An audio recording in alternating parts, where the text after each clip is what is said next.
केरल में जातिवाद का इतिहास काफी क्रूर रहा है। केरल ही वह राज्य है जहां दलित स्त्रियों को शरीर के ऊपरी भाग को ढकने का हक नहीं था और इस हक को हासिल करने के लिए उन्हें लंबा संघर्ष करना पड़ा था। आलम यह था कि कुछ खास इलाकों में दलितों को सड़क पर चलने के वक्त राजा की तस्वीर अपने सर पर रखकर चलनी होती थी।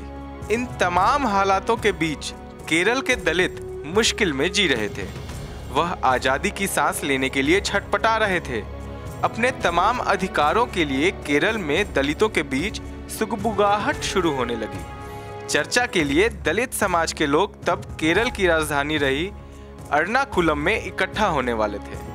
लेकिन दिक्कत यह भी थी कि दलितों को राजधानी में पैर रखने का हक ही नहीं था। दलितों का, अछूतों का पहला जो कॉन्फ्रेंस था पानी में, अपने अपने नावों में, छोटे छोटे नावों में आकर, क्योंकि पाबंदी था उनको उन पर कि स्टेट के कैपिटल में पैर नहीं रख सकते, ज़मीन पर पैर नहीं रख सकते दलित। इसलिए पानी में अपने अपने छोटे छोटे नाव लाके बैक वाटर में, वहाँ उनका पहला कॉन्फ्रेंस हुआ। कब? 1913 में। 100 साल से ज़्यादा हो गया। ये एक ऐतिहासिक सम्मेलन था। इसके बारे में देश को मालूम ही नहीं, मालूम होना चाहिए।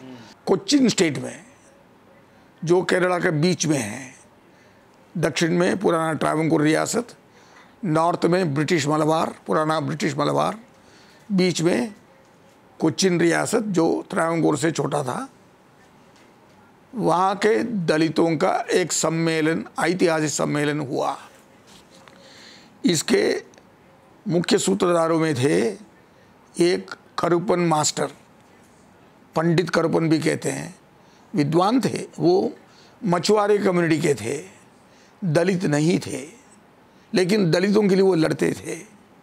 और दलित कम्युनिटी से एक कम आयु का वल्लोन बोल के एक पुरुष थे, और भी कुछ लोग थे।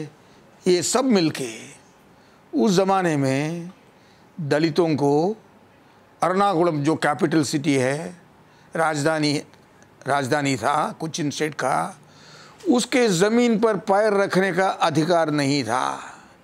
इसलिए उन्होंने उसके बगल का जो बैक वाटर है, उसमें अपने छोटे छोटे नावों को लाके, बड़े कुछ नावों को मिला के, उसके लिए प्लेटफॉर्म बना के वहाँ से सम्मेलन किया दलितों के बारे में। पानी के रास्ते आकर के, पानी की, तभी तो महाराजा को मालूम हुआ कि इनको ज़मीन पर पैर रखने का अधिकार नहीं है। उन्होंने वो अधिकार उसके बाद दिया।